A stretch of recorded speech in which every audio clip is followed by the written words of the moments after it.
Ukraine এবং রাশিয়ার যুদ্ধ চলাকালীন সময় এই লোকটি নিজের গর্ভবতী স্ত্রীকে হারিয়ে প্রায় পাগল হয়ে গেছে। এজন্য সে রাশিয়ার সেনাবাহিনীর সঙ্গে যুদ্ধ করতে চায়, কিন্তু সে ছিল সাধারণ একজন গণিত শিক্ষক। ইউক্রেন সেনাবাহিনীকে জোর করে সে তাদের দলে ঢোকে। এরপর সে একজন স্নাইপার হয়ে যায়। একজন সাধারণ মানুষ নিজের ওয়াইফের হত্যার প্রতিশোধ যে এভাবেও নিতে পারে তা কেউ কল্পনাও করতে পারেনি। সিনেমার শুরুতে দেখানো হয় মূল চরিত্র নিকোলাকে, যে পেশায় একজন স্কুল শিক্ষক। নিকোলা ইউক্রেনে এক নির্জন জায়গায় থাকে। তার আশেপাশে দূরে কোনো মানুষের দেখা মেলে না। এই জনমানবহীন, শান্ত এবং নীরব জায়গায় তার সাথে শুধু তার স্ত্রী নাদিয়া থাকে। নিকোলার স্ত্রী নাদিয়া কাঠের কাজে অত্যন্ত পারদর্শী। সে কাঠ দিয়ে নানান জিনিস বানায়। নিকোলা আর নাদিয়ার জীবন ছিল আধুনিক জীবন থেকে অনেক দূরে। তাদের বাড়িতে কোনো টেলিফোন বা টিভি ছিল না, ফলে তারা দেশের কোনো খবর বা পরিস্থিতি সম্পর্কে কিছুই জানতে পারত না। নিকোলা রোজ সাইকেলে করে স্কুলে যেত এবং বাড়ি ফিরে তার স্ত্রীর সঙ্গে সময় কাটাতো। এভাবেই তার দিন কেটে যেত। শিক্ষক হিসেবে নিকোলা খুব দক্ষ ছিল, যা তার আশেপাশে সবাই জানত। বিশেষ করে গণিতে সে ছিল একজন বিশেষজ্ঞ। ইউক্রেনের ক্রিমিয়া শহরে শত্রুরা হামলা চালিয়েছে। এটা দেখে নিকোলা তার দেশের পরিস্থিতি নিয়ে একটু চিন্তিত হয়ে পড়ে। অন্যদিকে নিকোলার ক্লাসের একটি ছেলে ছিল যে খুবই বেয়াদব। সে বারবার নিকোলাকে অপমান করার চেষ্টা করত, কিন্তু নিকোলা তার উপর রাগ না করে ঠান্ডা মাথায় তাকে বোঝাতো। একদিন কিছু সাংবাদিক নিকোলার বাড়িতে আসে এই বিষয়ে জানতে যে তারা কিভাবে সবার থেকে দূরে এবং আধুনিক প্রযুক্তি ছাড়া জীবন কাটাচ্ছে। তখন জানা যায় যে নাদিয়া গর্ভবতী এবং সে তার সন্তানকে এই জায়গাতেই জন্ম দিতে চায়। সাংবাদিকরা তাদের বাড়ি ঘুরে এবং তাদের ঘরের সামনে থাকা সাদা পাথরের কিছু প্রতীক দেখে সেগুলোর ব্যাপারে জিজ্ঞাসা করলে নাদিয়া বলে যে এটি একটি দেবতার প্রতীক, যিনি তাদের সব বিপদ থেকে রক্ষা করেন। সেই রাতে নাদিয়া কাঠ দিয়ে তৈরি দেবতার একটি প্রতীক দিয়ে নিকোলাকে বলে যে এটি তোমাকে সবসময় রক্ষা করবে। পরের দিন নিকোলা সাইকেলে করে স্কুলে যাওয়ার সময় রাস্তায় কিছু রাশিয়ান সৈনিক দেখতে পায়, কিন্তু নিকোলা এই ব্যাপারটাকে তেমন গুরুত্ব দেয় না এবং সেখান থেকে চলে যায়। পরে স্কুলে গিয়ে সে দেখে যে কেউ নেই, পুরো স্কুল ফাঁকা। খবরে সে দেখে রাশিয়ার সৈনিকরা ইউক্রেনে ঢুকে অনেক জায়গা দখল করে নিয়েছে। এটা দেখে নিকোলার মনে পড়ে যায় যে আসার সময় সে কিছু রাশিয়ার সৈনিককে রেখেছিল, আর তার স্ত্রী নাদিয়া তো বাড়িতে একা আছে। তাই তাড়াতাড়ি নিকোলা বাড়ির দিকে রওনা দেয়। নিকোলা গিয়ে দেখে তার আশঙ্কা সত্যি হয়েছে। সৈনিকরা নাদিয়াকে ইউক্রেনের গুপ্তচর ভেবে অত্যাচার করছে এবং তাদের ঘরের তল্লাশি করছে, কিন্তু কিছু না পেয়ে তারা পুরো ঘরটা আগুন দিয়ে জ্বালিয়ে দেয়। এটা দেখে নাদিয়া প্রতিবাদ করতে গেলে তারা তাকে গুলি করে মেরে ফেলে। নিকোলা তখন সেখানে এসে তার স্ত্রীকে কোলে নিয়ে কান্নায় ভেঙে পড়ে। নিকোলার চোখে প্রতিশোধের আগুন ছিল, যা দেখে মনে হচ্ছিল সে কাউকে ছাড়বে না। পরের দিন সেখানে ইউক্রেনের সেনারা আসে এবং এই মর্মান্তিক ঘটনা দেখে। তারা সবাই মিলে নাদিয়াকে মাটি চাপা দেয়। এরপর তারা সেখান থেকে চলে যাচ্ছিল, এমন সময় নিকোলা তাদের বলে যে তাকে যেন সঙ্গে নিয়ে যায়, কারণ সে সেনাবাহিনীতে যোগ দিতে চায়। সেনারা তখন বাধ্য হয়ে নিকোলাকে সঙ্গে নিয়ে যায়, কিন্তু নিকোলাকে দেখে তাদের প্রধান সেনা কর্মকর্তা খুব রেগে যায়। সে বলে এ তো কোনো রাশিয়ার গুপ্তচরও হতে পারে, কোনো কিছু না জেনেই আমরা কাউকে সেনাবাহিনীতে যোগ দিতে পারি না। তখন নিকোলা সেখানে গিয়ে বলে রাশিয়ান সেনারা আমার স্ত্রীকে মেরে ফেলেছে, আমি সেনাবাহিনীতে যোগ দিয়ে তার প্রতিশোধ নিতে চাই। এই কথা শুনে নিকোলাকে কোনোভাবে দলে নেওয়া হয়, আর এরপরেই নিকোলার সেনাজীবন শুরু হয়ে যায়। এরপর রোজ নিকোলাকে কঠিন থেকে কঠিনতম প্রশিক্ষণ নিতে হয়। নিকোলাকে একটি বন্দুক জুড়ে দিতে বলা হয়, কিন্তু সে কিছুই করতে পারে না। এটি দেখে তার প্রধান সেনা কর্মকর্তা রেগে যায়, কারণ দেশের এমন পরিস্থিতিতে তাদের দক্ষ সেনা প্রয়োজন। এখন যদি নতুনদের শিখিয়ে পাঠাতে হয় তাহলে তাতে অনেক সময় লেগে যাবে। নতুন হলেও নিকোলা সবার থেকে ভালো করে এবং বেশি পরিশ্রম করে। নিকোলা তার সবটা দিয়ে চেষ্টা করছিল একজন দক্ষ সৈনিক হওয়ার জন্য। হঠাৎ একদিন নিকোলা তার কমান্ডারকে বলে আমায় নিকোলা নামে না ডেকে কোড নাম রেভেন নামে ডাকা হোক। এটি শুনে সবাই হাসতে শুরু করে, কারণ যে এখনও বন্দুক চালাতে জানে না সে যদি এখনই কোড নাম চায় তাহলে এমনটা হওয়া স্বাভাবিক। তখন কমান্ডার বলে কেউ কোড নাম চাইলেই পায় না, এটি তার কাজের মাধ্যমে অর্জন করতে হয়। তোমাকে সবার থেকে আলাদা কিছু করে দেখাতে হবে। এই কথা শোনার পর থেকে নিকোলা আরও বেশি পরিশ্রমী হয়ে ওঠে। অল্প সময়ের মধ্যে নিকোলা বন্দুক জোড়া লাগাতে শিখে যায়। পরের দিন কমান্ডার সবাইকে বলে আমাদের এই দলে কোনো স্নাইপার নেই, তাই কেউ যদি স্নাইপার হতে চাও তাহলে হাত তোলো। এটি শুনে অনেকের সঙ্গে নিকোলাও তার হাত তোলে। এটি দেখে সবাই হাসাহাসি শুরু করে এবং কমান্ডার বলে, তুমি তো সাধারণ বন্দুকই চালাতে পারো না, তাহলে স্নাইপার চালাবে কিভাবে? এটি শুনে নিকোলা বলে, আমি চ্যালেঞ্জ করছি স্যার, আমি এই বন্দুক মাত্র 20 সেকেন্ডে জোড়া লাগিয়ে দিতে পারবো। এটি শুনে সবাই তার সাথে মজা করতে থাকে, কিন্তু নিকোলা সেই বন্দুকটি নিজের চোখ বেঁধে মাত্র 18 সেকেন্ডে জুড়ে দেয়। এটি দেখে সবাই নিকোলার জন্য হাততালি দেয় এবং কমান্ডার খুশি হয়ে তাকে স্নাইপার দলে যোগ করিয়ে দেয়। তখন নিকোলাকে তার প্রশিক্ষণের জন্য স্নাইপার প্রশিক্ষণ কেন্দ্রে পাঠানো হয়। নিকোলা তার প্রথম ক্লাসে যায়। প্রশিক্ষণ কর্মকর্তা সবাইকে বলে, সবাই স্নাইপার বিশেষজ্ঞ হতে পারবে না, শুধুমাত্র যারা বিচক্ষণ এবং অনেক স্মার্ট তারাই কেবল স্নাইপার হতে পারে। সে আরও বলে, একজন স্নাইপারকে সবসময় নিজেকে খুব স্মার্টভাবে লুকিয়ে রাখতে হয়, এমনভাবে তাকে সব পরিস্থিতিতে লুকিয়ে থাকতে হবে যাতে শুধুমাত্র শক্তিশালী রাডার ছাড়া আর কেউ তাকে ধরতে পারবে না। এর সঙ্গে খুব বুদ্ধিমানের সাথে শত্রুর অবস্থান এবং তার দ্রুত সম্পর্কে জেনে ফায়ার করতে হবে। এর কারণ হলো, যদি একটি ফায়ার মিস হয়ে যায় তাহলে সেই শব্দ শুনে তোমাকে মেরে ফেলবে। সে কারণে একজন স্নাইপার হতে হলে 98% নিখুঁত গুলি করা দরকার। এরপর সবাইকে একটি করে স্নাইপার দিলেও নিকোলাকে দেওয়া হয় একটি ভাঙা স্নাইপার। এটা দেখে নিকোলা তাকে জিজ্ঞাসা করে, সবাইকে তো ভালো স্নাইপার দেওয়া হয়েছে, তাহলে আমাকে এমন ভাঙাটা কেন? এটা শুনে রেগে সেই কর্মকর্তা বলে, এটা তোমার মামার বাড়ি না যে তোমার ইচ্ছে মতো পাবে। এইসব শুনে নিকোলা আর কিছু বলে না এবং মন খারাপ করে প্রশিক্ষণ নিতে যায়। সবার প্রথম প্রশিক্ষণ শুরু হয়। তখন সবাইকে বলা হয়, তোমাদের শরীর কোনোভাবেই যেন বিন্দুমাত্র না নড়ে, যদি নড়ে তাহলে সৃষ্টিকর্তা ছাড়া আর কেউ তোমাদের রক্ষা করতে পারবে না।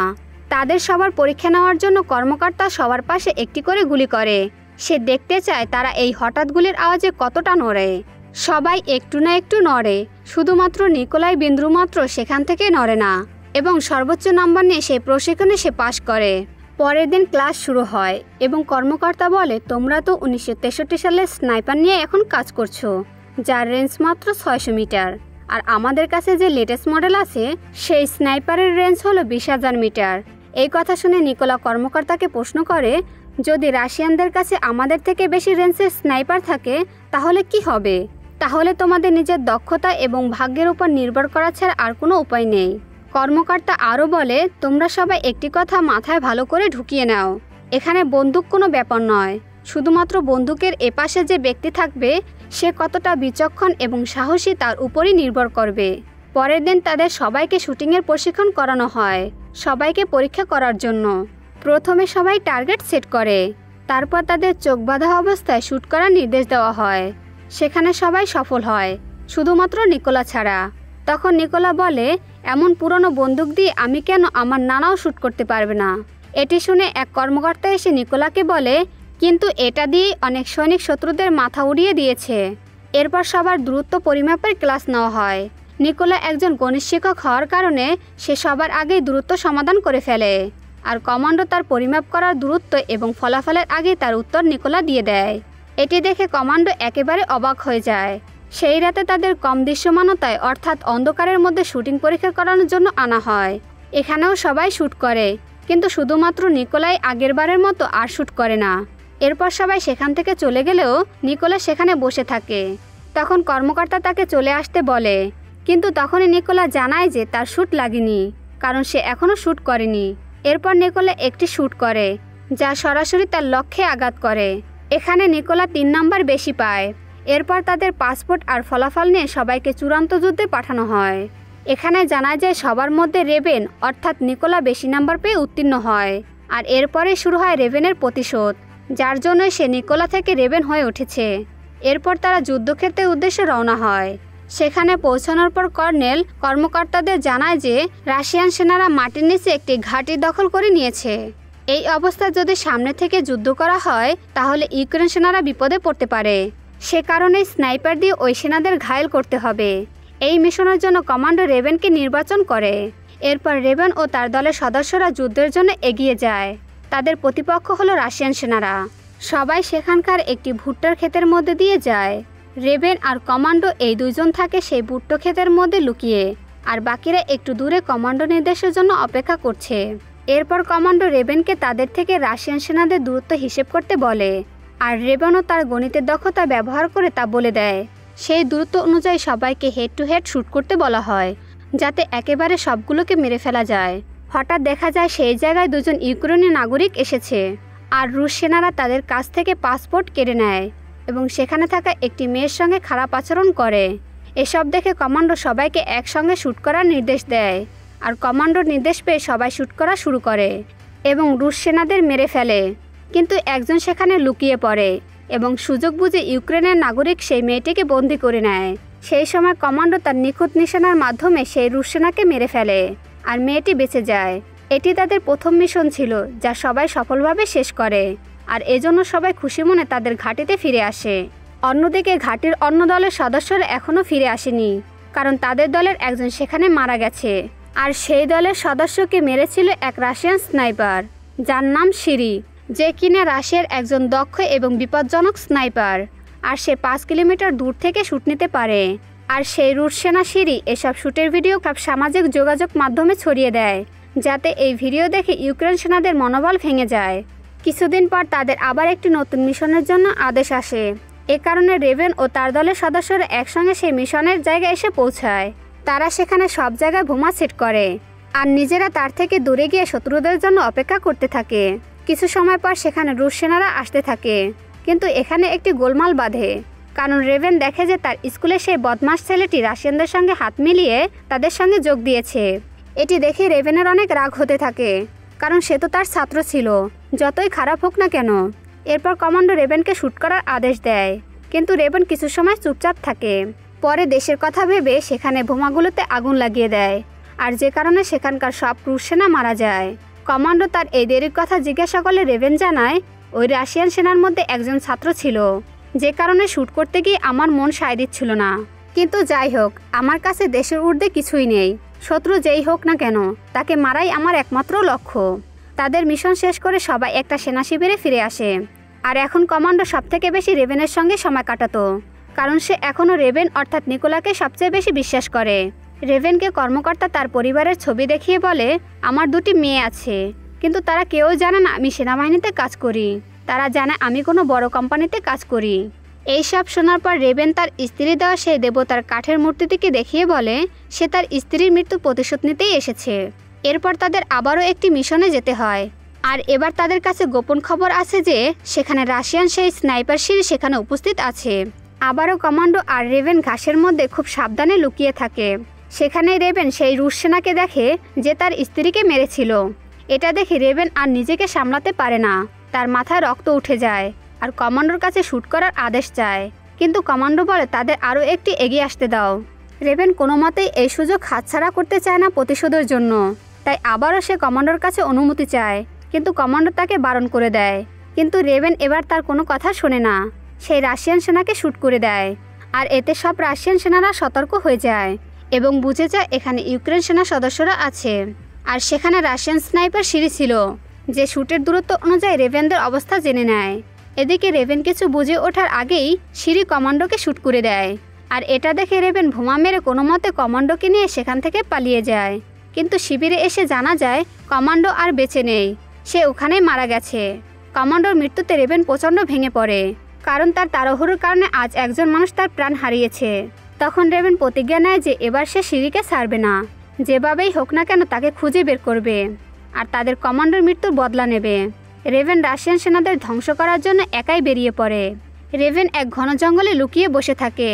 রাশিয়ান সেনারা অনেকক্ষণ যখন কাউকে না দেখে একজন একটু মাথা তোলে, সঙ্গে সঙ্গে রেভেন সেই সেনাকে শ্যুট করে দেয়।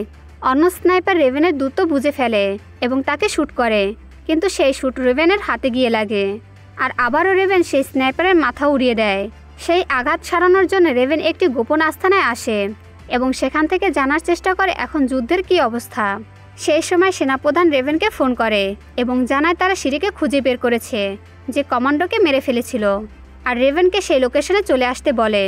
রেভেন এটা জানতে পেরে এক মুহূর্ত দেরি না করে ঘাঁটিতে ফিরে আসে এবং এটা নিয়ে গবেষণা করতে থাকে। সেখানকার কমান্ডো বলে এই রাশিয়ান স্নাইপার সিরি কোনো সামান্য স্নাইপার নয়, সে 5 কিলোমিটার দূর থেকে খুব সহজে শ্যুট করে ফেলে। আর সিরির লুকিয়ে থাকার দক্ষতা এতটাই ভয়ানক যে খালি চোখে তাকে খুঁজে পাওয়া প্রায় অসম্ভব। আর এর সঙ্গে সেই মিশনের ভিডিও সে সামাজিক মাধ্যমে ছড়িয়ে দেয়। কমান্ডো বলে এই সামাজিক কার্যকলাপের কারণেই সিরির লোকেশন জানা গেছে। যা শুনে রেভেন বলে তোমরা এত মজার মানুষ কি করে হতে পারো, যতক্ষণ আমরা মাইন পুঁতব ততক্ষণ সিঁড়ি আমাদের মাথার খুলি উড়িয়ে দেবে, আর তোমরা বুঝতেই পারবে না কখন, কিভাবে আর কোথা থেকে গুলি এসে তোমাদের জীবন কেড়ে নেবে। এরপর কমান্ডো পরিকল্পনা করে যে একদল সামনে থেকে আক্রমণ করবে স্নাইপারদের ব্যস্ত রাখার জন্য, আর অন্য দল পিছন থেকে আক্রমণ করবে। তারা এইভাবে দুটি দল হয়ে সেখানে যাবে, আর সেই সুযোগে রেভেন ভিতরে যাবে এবং সিঁড়িকে মেরে ফেলবে। পরের দিন তারা নিজেদের পরিকল্পনা অনুযায়ী তৈরি হয়ে যায়। সবাই ছদ্মবেশে আস্তে আস্তে হামাগুড়ি দিয়ে সামনের দিকে এগোতে থাকে, আর ভিতরে সিঁড়িও আশেপাশে ভালো করে লক্ষ্য রাখে যে চারপাশে কোনো স্নাইপার আছে কিনা। রাশিয়ানদের এই ঘাঁটিতে সিঁড়ির সাথে আরও 5 জন স্নাইপার ছিল, তারাও কাউকে খুঁজে পায়নি আশেপাশে। ইউক্রেনের স্নাইপার আস্তে আস্তে সামনের দিকে যেতে থাকে। অন্যদিকে দেখা যায় রেভেন সারা রাত হামাগুড়ি দিয়ে ঘাঁটির ভিতরে চলে যায়, কারণ এই ভয়ানক মিশনে ধীরে ধীরে না এগোলে যে কোনো মুহূর্তে স্নাইপাররা তাকে মেরে ফেলবে। রেভেন এবার তার বন্দুকে সাইলেন্সার লাগায় আর কমান্ডোকে আপডেট দেয় যে সে ভিতরে প্রবেশ করেছে। এটি শুনে আবার কমান্ডো দলের সদস্যদের শ্যুট করার জন্য প্রস্তুত হতে বলে। সবাই আবার তাদের যার যার রাইফেল সেট করে কর্নেলের আদেশের অপেক্ষা করতে থাকে। আবার কমান্ডো নির্দেশ দেওয়া মাত্রই সব দলের সদস্য একসঙ্গে শত্রুপক্ষের ওপর শ্যুট করে এবং রুশ সেনাদের মারতে শুরু করে। আর সেই সুযোগে রেভেনও ভিতরে প্রবেশ করতে থাকে, কিন্তু সামনে 2 জন রুশ সেনা এসে পড়ে। রেভেন তাদের সেখানেই মেরে ফেলে, আর কর্নেল সিঁড়ির মনোযোগ অন্যদিকে সরানোর জন্য এলোপাতাড়ি শ্যুট করতে থাকে, যা দেখে সিঁড়ি তার স্নাইপার কমান্ডোদের কাছে পরিস্থিতি অনুযায়ী কী পদক্ষেপ নেবে তা জানায়। এরই মধ্যে রেভেন ভিতরে গিয়ে সিঁড়ির প্রধান স্নাইপার সহকারীকে শ্যুট করে দেয়। কোনো আপডেট না পেয়ে সিঁড়ি তার গার্ডদের কল দেয়। এরপরও সে কোনো খবর না পেয়ে দেখতে ছাদে চলে যায়, যেখানে এসে সে দেখে তার প্রধান স্নাইপার সহকারী সেখানেই মারা গেছে, যা দেখে সিঁড়ি ভয় পেয়ে যায় এবং ব্যাকআপ দলকে কল করে সেখানকার সব পরিস্থিতি আপডেট দেয়। তারা সিঁড়িকে বলে 10 মিনিটের মধ্যে তারা সেখানে চলে আসবে, এখন তুমি নিজেকে বাঁচাও। অন্যদিকে রেভেন আরও এগিয়ে আসে এবং দ্বিতীয় সহকারীকে মারতে যাবে, তখনই সে সিঁড়ির অবস্থান টের পেয়ে যায়, আর সঙ্গে সঙ্গে রেভেন সেখানে গিয়ে ছুরি দিয়ে সিঁড়িকে সেখানেই মেরে ফেলে। এখানে কোনো মারামারি হয় না। তখন রেভেন সিঁড়ির সেই সহকারীকে গ্রেনেড দিয়ে মেরে ফেলে। এবার রেভেন সিঁড়ির সেই বন্দুক নিয়ে অপেক্ষা করতে থাকে ওই ব্যাকআপ দল কখন আসবে তার জন্য। এরপর যখনই দলের গাড়ি সে রেঞ্জে প্রবেশ করে, সঙ্গে সঙ্গে রেভেন সেই ড্রাইভারকে 1 শুটে মেরে ফেলে। এটি দেখে বাকি রুশ সেনারা গাড়ি থেকে বেরিয়ে ধোঁয়ার গ্রেনেডের মাধ্যমে সেখানে ছড়িয়ে পড়ে, যাতে তাদের না দেখা যায়। কিন্তু বাহিরে লুকিয়ে থাকা ইউক্রেনের সব দলের সদস্যরা সবাইকে এক এক করে খুঁজে খুঁজে শ্যুট করে মেরে ফেলতে থাকে। আর এখন আর কোনো রুশ সেনারা সেখানে বেঁচে নেই। রেভেনের প্রতিশোধ পূর্ণ হয়েছে, তাই রেভেন মিশন শেষ করে সেখান থেকে নিজের বাড়ি চলে আসে এবং তার স্ত্রী নাদিয়ার কবরের কাছে যায় আর বলে, আমি তোমার মৃত্যুর প্রতিশোধ নিয়েছি, আর এখন সময় এসেছে দেশের মানুষের জন্য লড়াই করার। তাই এখন আমাকে যেতে হবে দেশের জন্য, দেশের মানুষের পাশে দাঁড়ানোর জন্য। যদি বেঁচে থাকি তাহলে আমি আবারও তোমার কাছে আসব দেখা করতে।